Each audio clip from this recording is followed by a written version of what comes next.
नमस्कार। देश की जानी मानी यूनिवर्सिटी जो देश की राजधानी के बीचों बीच बसी है, अक्सर सो कॉल्ड लोकतांत्रिक अधिकारों के नाम पर प्रदर्शनों के लिए फेमस है, जो कि कई बार हिंसक भी हो जाते हैं। ना, मैं जेएनयू की नहीं, मैं सेक्युलर देश में इस्लामिक पहचान को मजबूत करने वाली जामिया मिलिया इस्लामिया की बात कर रहा हूं। इस यूनिवर्सिटी को लेकर एक फैक्ट फाइंडिंग रिपोर्ट में कई हैरान करने वाले सच सामने आए हैं। 65 पेज की फैक्ट फाइंडिंग रिपोर्ट के मुताबिक इस प्रतिष्ठित जामिया मिलिया इस्लामिया में गैर मुस्लिम्स के साथ, जो यहाँ पर कर्मचारी हैं, जो टीचर्स हैं, जो यहाँ भी इसमें काम करते हैं या छात्र हैं, उनके साथ भेदभाव और मतांतरण यानी फोर्स्ड कन्वर्जन के दबाव के गंभीर आरोप सामने आए हैं। ऐसी गवाही यहां पर इन लोगों ने इस रिपोर्ट में दी है। एक independent body call of justice trust ने यह फैक्ट फाइंडिंग रिपोर्ट जारी की है। इस जांच कमेटी में हाईकोर्ट के पूर्व न्यायाधीश भी हैं और दिल्ली के पूर्व पुलिस कमिश्नर भी। यानी ये कोई आम कमेटी नहीं है, इसमें कई सारे प्रोफेशनल्स थे।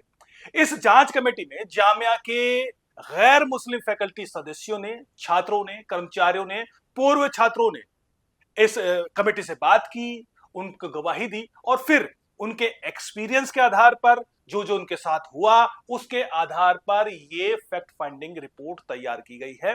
रिपोर्ट में कुल 27 गैर मुस्लिम लोगों से गवाही ली गई है, जिसमें 7 प्रोफेसर हैं, फैकल्टी मेंबर्स हैं, 8 कर्मचारी हैं और बाकी या तो छात्र हैं या पूर्व छात्र हैं, यानी या तो मौजूदा छात्र हैं, करंट स्टूडेंट हैं, या फिर जो पास आउट हो चुके हैं, पास हो चुके हैं, वो छात्र हैं। इनसे डिटेल में बात की गई, उनके एक्सपीरियंस उनसे लिए गए और उस आधार पर गुरुवार को एक प्रेस कॉन्फ्रेंस के जरिए यह फैक्ट फाइंडिंग रिपोर्ट जारी की गई है।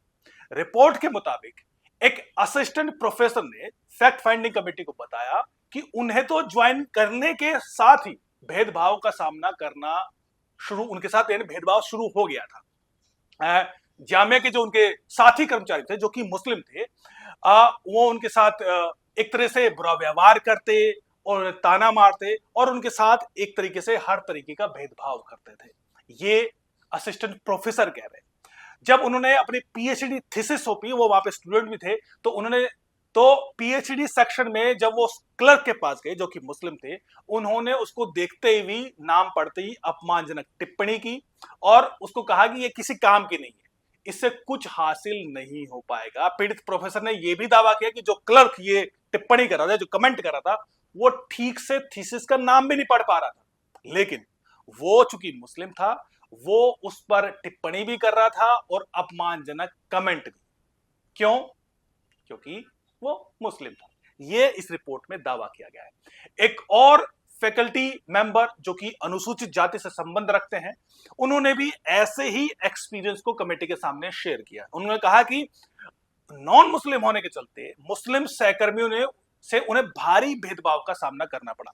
ज्वाइनिंग के लंबे समय तक उन्हें बैठने की जगह नहीं दी गई, जो सुविधाएं मिलती हैं बाकी सब प्रोफेसर्स को, केबिन नहीं दिया गया और बाकी फर्नीचर जैसी सुविधाएं उन्हें कुछ नहीं दिया गया। जब उन्हें हालांकि बाकी जो उनके समकक्ष साथी फैकल्टी मेंबर्स थे, उनको सब कुछ दिया जाता था, लेकिन बाद में जब उन्हें एग्जाम का एक असिस्टेंट सहायक नियंत्रक बनाया गया, तब उनके एडमिनिस्ट्रेशन वर्क के लिए उन्हें केबिन दिया गया। तो इसको लेकर भी बड़ी टिप्पणियां की गई। जो एग्जाम से जुड़े हुए जो कर्मचारी थे, उन्हें सार्वजनिक रूप से टिप्पणी की कि कैसे काफिर को डिप्टी रजिस्ट्रार का केबिन दिया जा सकता है।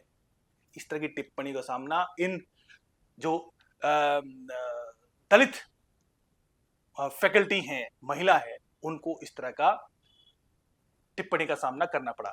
जामिया की एक और फैकल्टी ने विश्वविद्यालय में गैर मुस्लिम छात्रों और शिक्षकों के साथ काफी उत्पीड़न और भेदभाव का सामना करना पड़ता है, ऐसा उन्होंने इस फैक्ट फाइंडिंग रिपोर्ट को बताया है।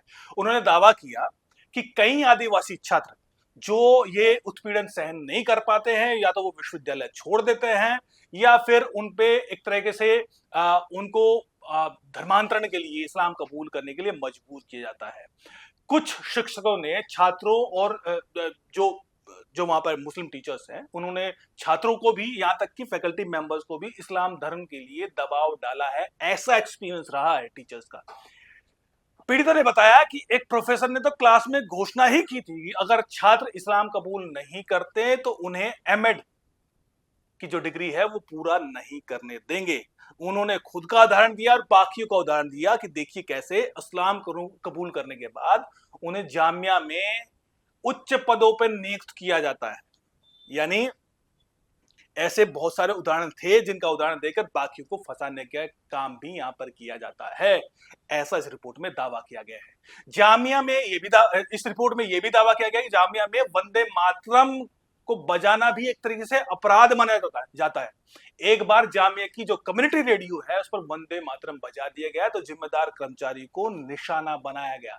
ऐसे दर्जनों गवाही इस फैक्ट फाइंडिंग रिपोर्ट में दर्ज की गई हैं, जिसको अब गृह मंत्रालय के राज्य मंत्री नित्यानंद राय, शिक्षा मंत्रालय और दिल्ली के उपराज्यपाल के पास सबमिट किया गया है। इनसे कहा गया है कि भाई इस पर एक फैक्ट फाइंडिंग रिपोर्ट है, इंडिपेंडेंट बॉडी की रिपोर्ट है, इस पर आधिकारिक तरीके से कार्रवाई की जाए, कुछ एक्शन लिया जाए।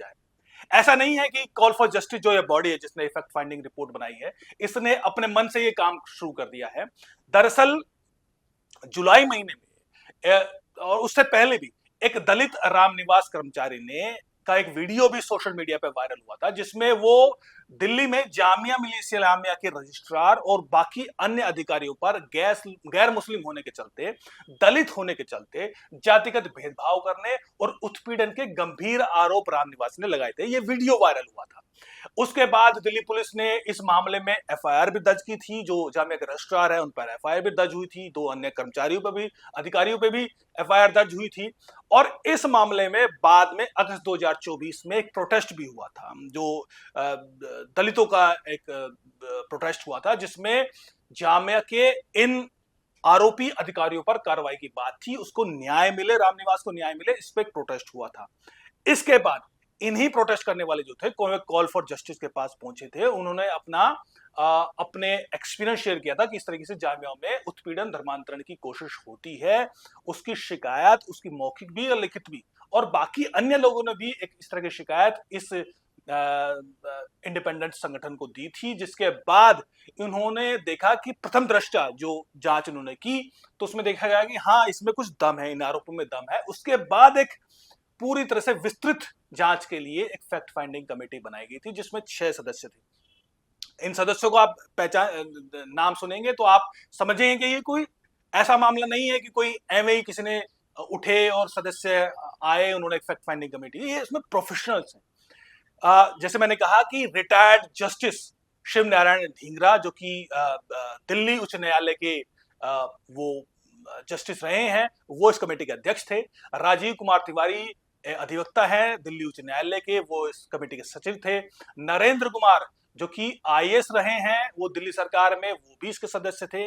एसएन श्रीवास्तव जो कि दिल्ली पुलिस में कमिश्नर रहे हैं, पूर्व कमिश्नर रहे हैं, फिलहाल रिटायर्ड हैं, वो भी इसके सदस्य थे। Doctor Nadeem Ahmad assistant professor है किरोड़ीमल कॉलेज में, वो भी इसके सदस्य थे। पूर्णिमा एक अन्य दिल्ली उच्च न्यायालय की सीनियर अधिवक्ता, वो भी इसके सदस्य थे। ये तमाम 6 लोग, ये कोई ऐसे नहीं है कि आम आदमी है, ये अपने अपने क्षेत्र के प्रोफेशनल्स हैं जो कि इसी तरह के मामलों से जुड़े हुए काम करते थे। न्यायाधीश भी हैं, पुलिस भी हैं और वकील भी हैं।